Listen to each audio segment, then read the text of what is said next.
O Senhor esteja convosco. Proclamação do Evangelho de Jesus Cristo, segundo São João.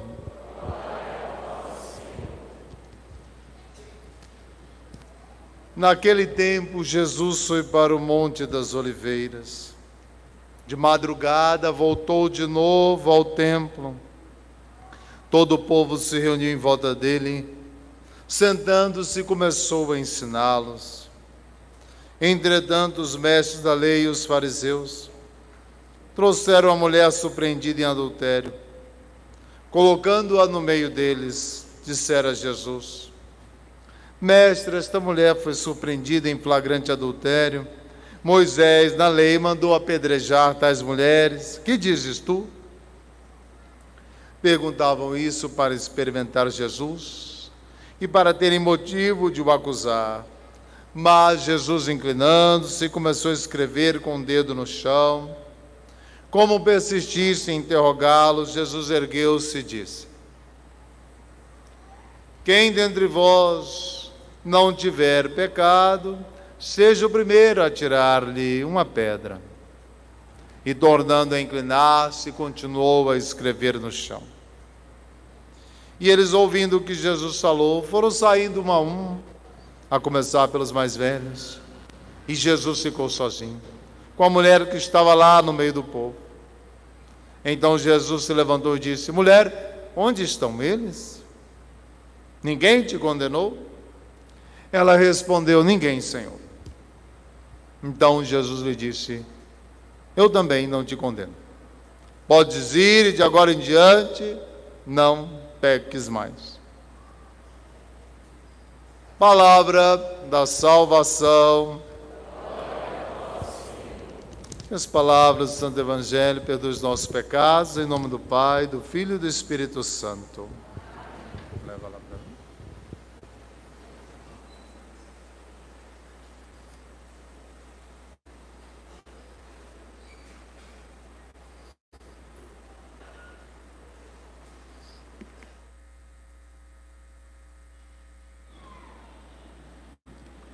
Meu irmão, minha irmã,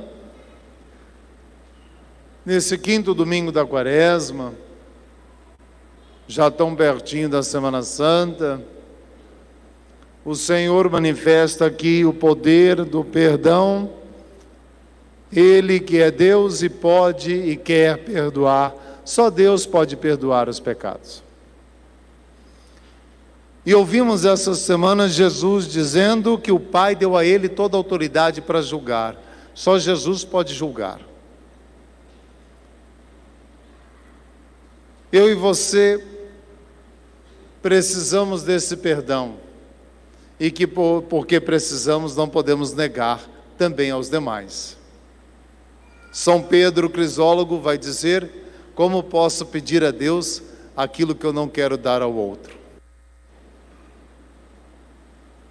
Então eu e você não podemos fechar o coração para o perdão.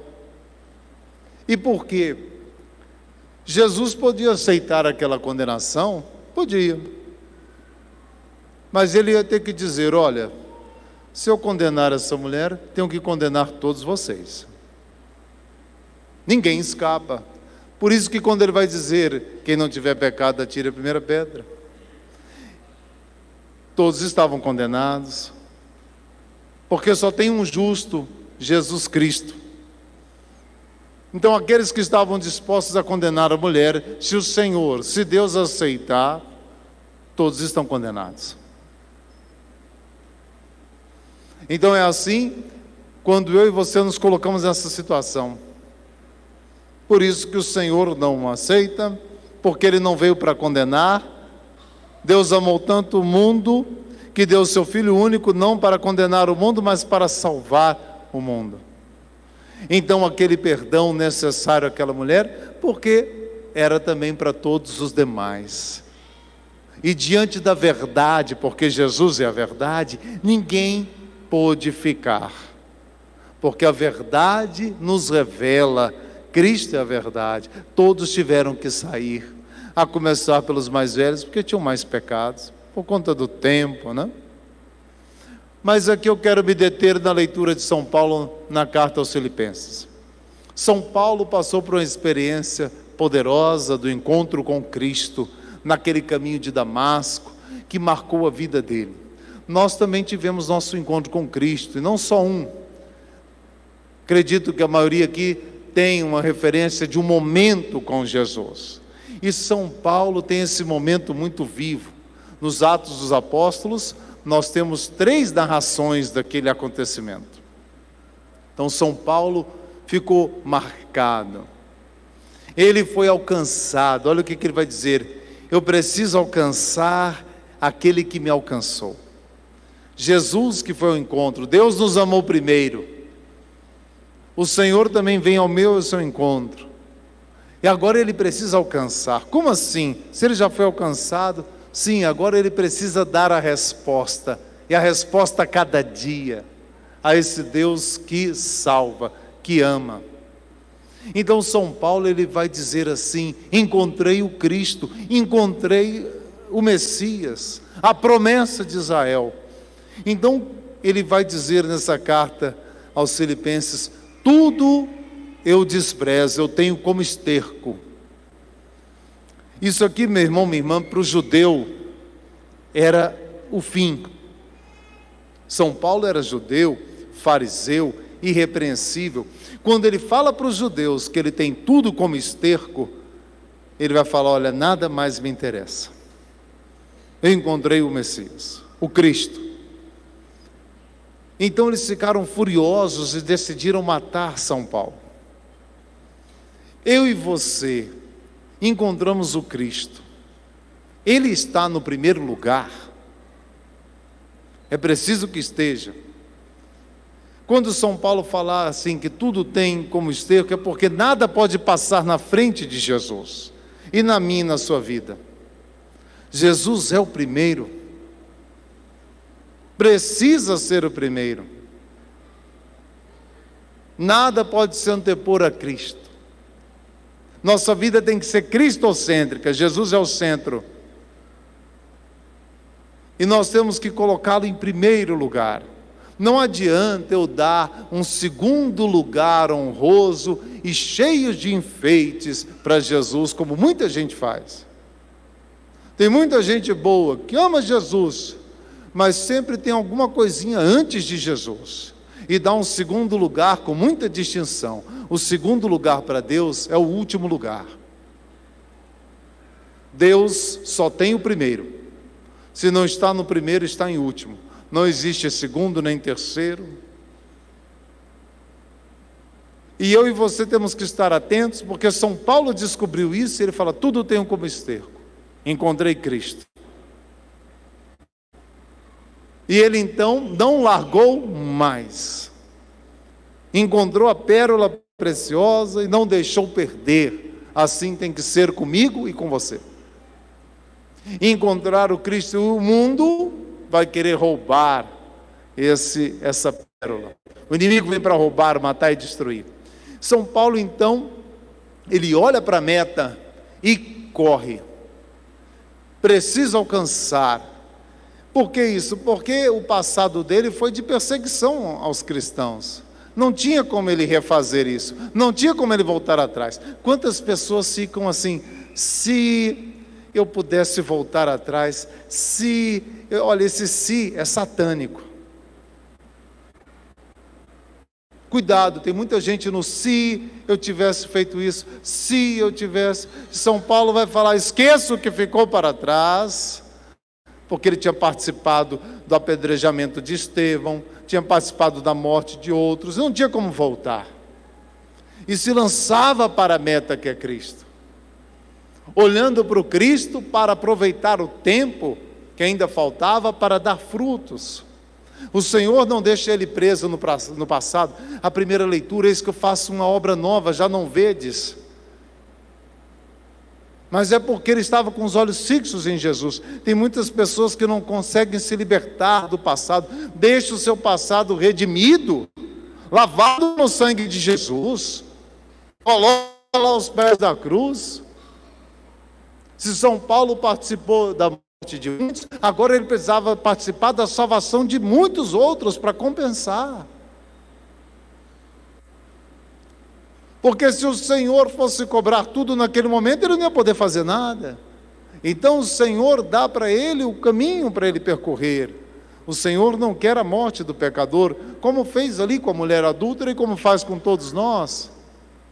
E não queria a condenação daqueles também que estavam querendo condenar a mulher.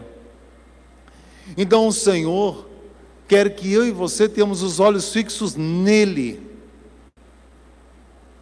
Tem pessoas que não saem, até mesmo no atendimento, a pessoa não sai do se eu tivesse feito, fala, olha, isso é satânico, isso é maligno, se, nunca sai, não vai voltar, coloca na cruz, fala, Senhor, o que o Senhor tem para mim agora? E se lança. Não há como mudar, há como redimir o passado.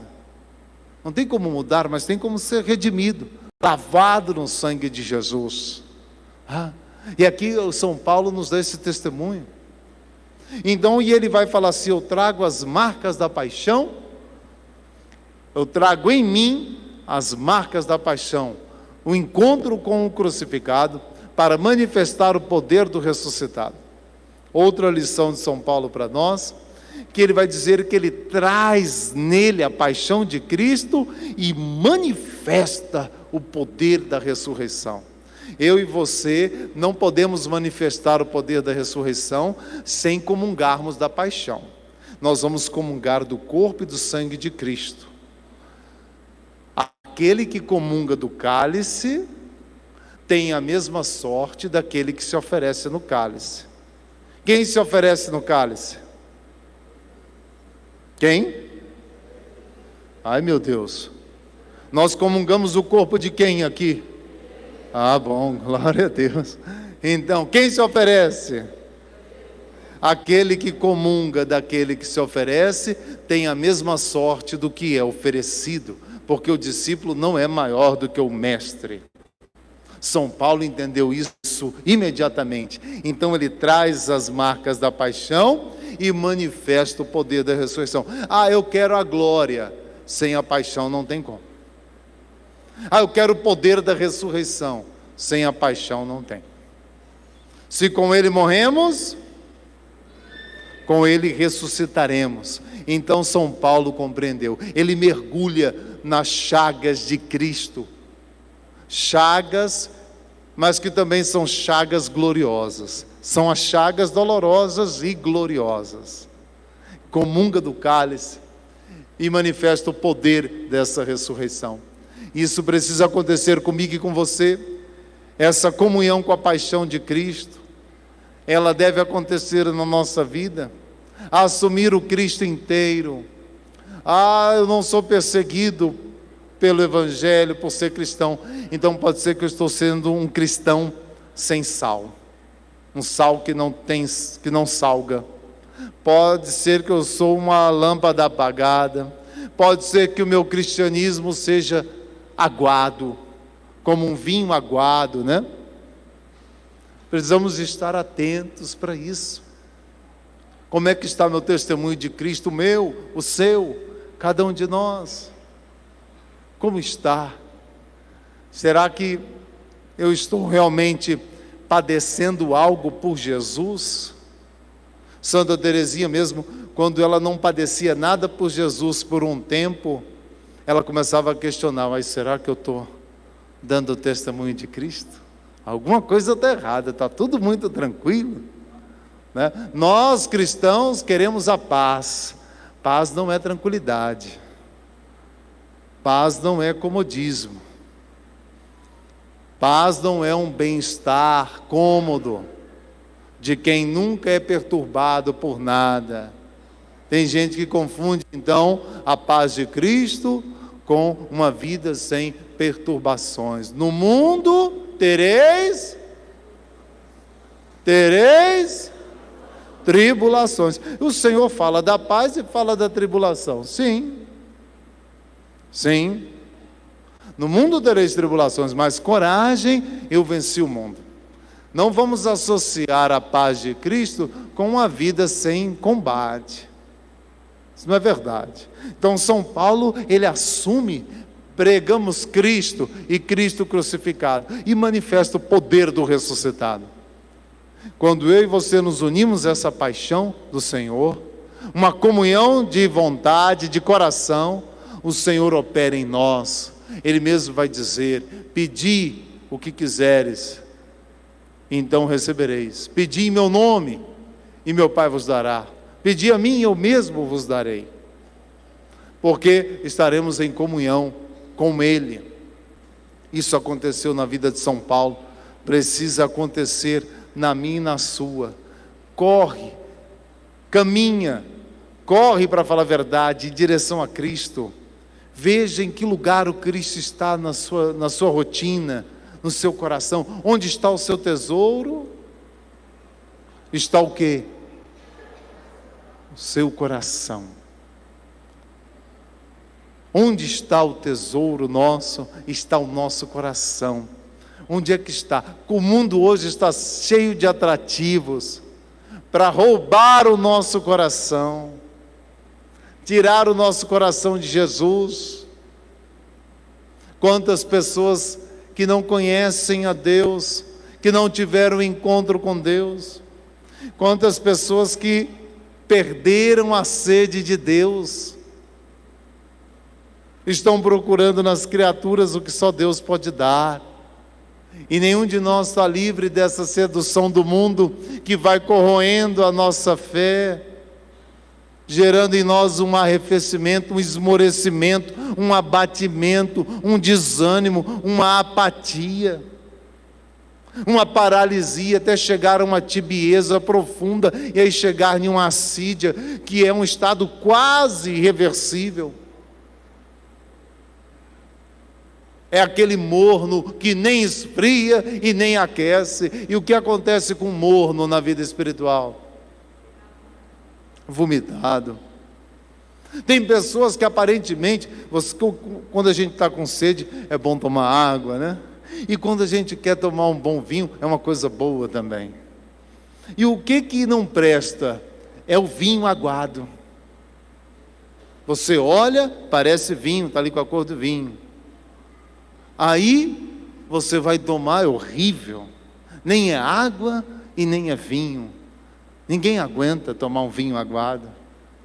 Já dá logo uma ânsia de vômito. Tem muito cristão católico que vive assim. É batizado, é crismado, mas é morno. Se não fosse o sacramento, ninguém diria que é um cristão. Não reza, não participa de nada, não sabe nada da fé. É o vinho aguado. Parece bom, mas não é. Meu irmão, minha irmã de São Paulo não foi assim. E ele correu atrás do tempo perdido. Ele mesmo foi dizer: trabalho mais que os outros apóstolos. Não eu, mas a graça de Deus em mim, para compensar o que ele tinha feito. E se lançava. Cuidado, porque tem aquela historinha que você conhece, né? Está lá aquela pessoa, a pessoa fica em cima do muro. Aí do lado aqui, ela está vendo o diabo, os capetas estão aqui. Do outro lado, ela está vendo os santos anjos aqui, né? Aí os santos anjos estão falando: vem para cá, né? E os diabos, os capetas estão tranquilos, né? Não estão chamando a pessoa. É o vinho aguado, é o morno.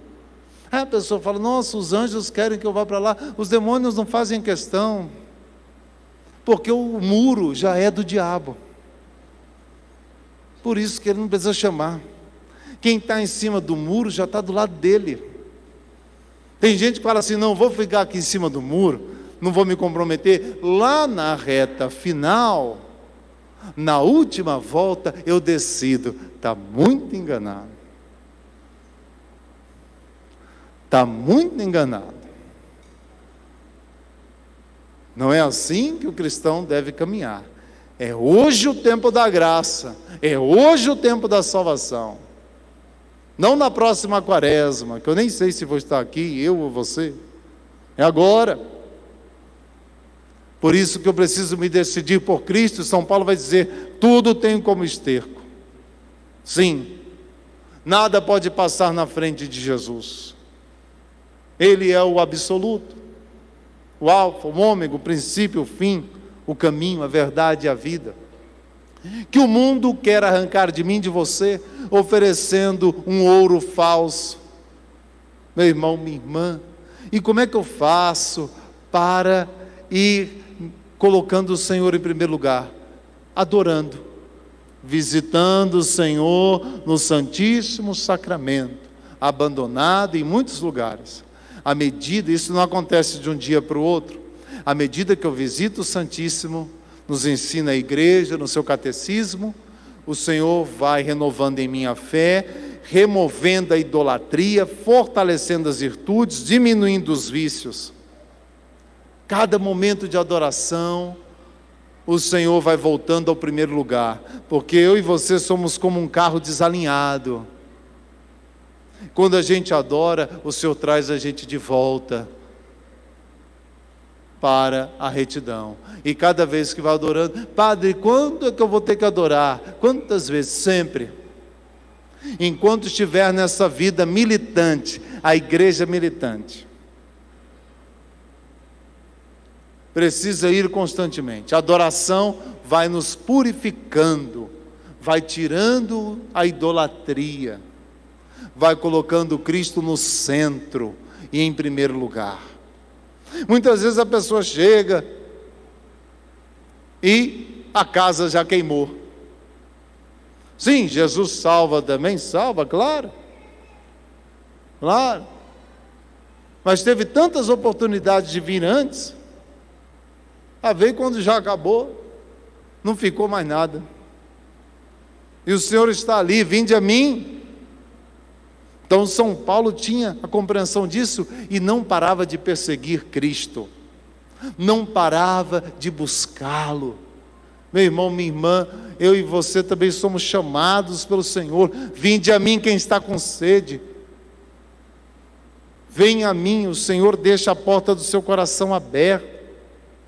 Nós vamos entrar na semana das semanas, a Semana Santa. Pede a Deus essa sede. Eu nem quero querer, eu estou com falta de vontade, ou estou com má vontade. Coloca isso para Jesus: Senhor, me ajuda a começar a querer. Não tem problema, coloca isso para Deus. Eu nem quero querer rezar.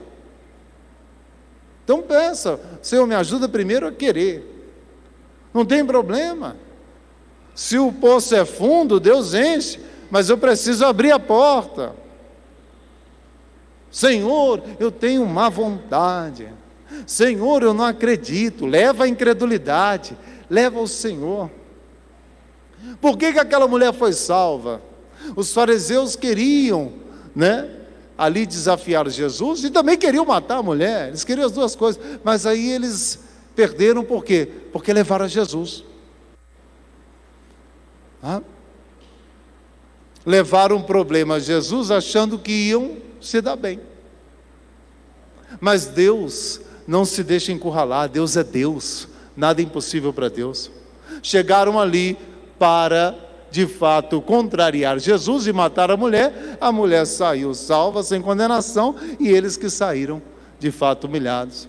Quando eu e você vamos a Jesus, não é que Ele tem a solução, Ele é a solução.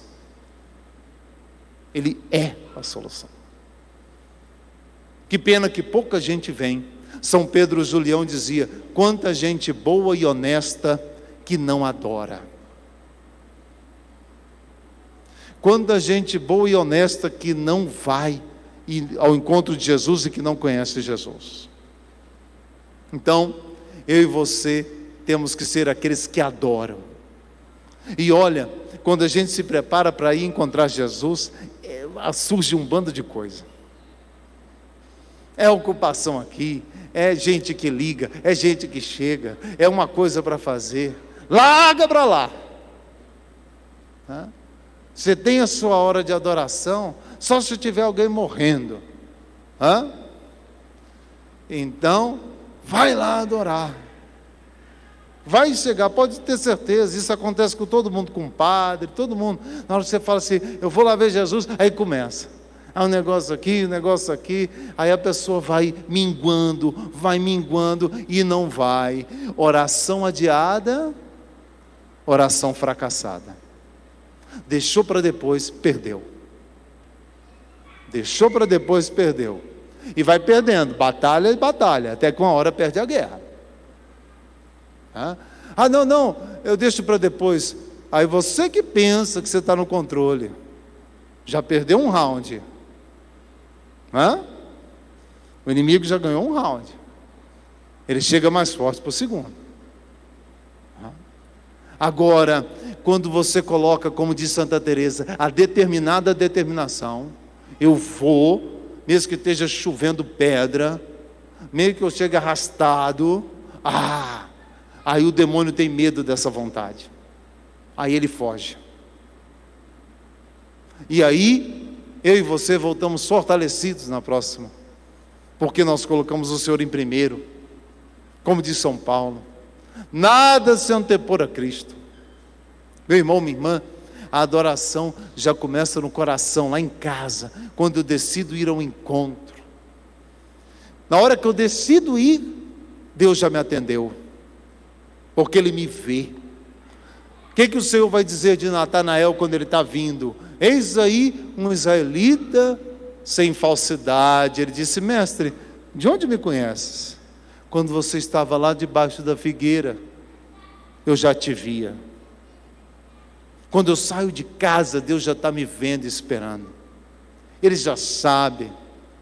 Ele espera por mim, espera por você. Deus não é pego de surpresa.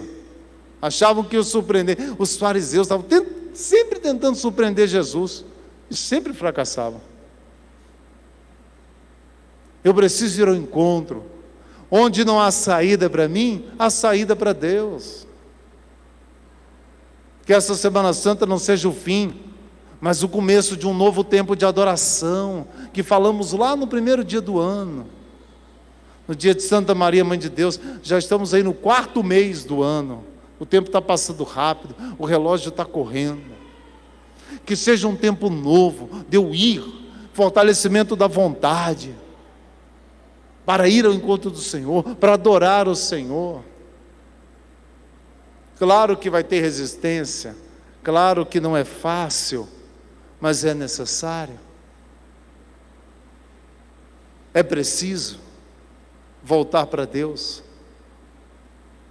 O Senhor quer nos dar a salvação. Ele é o Salvador e Ele é a salvação, como nos ensina o Catecismo. O Salvador e a salvação.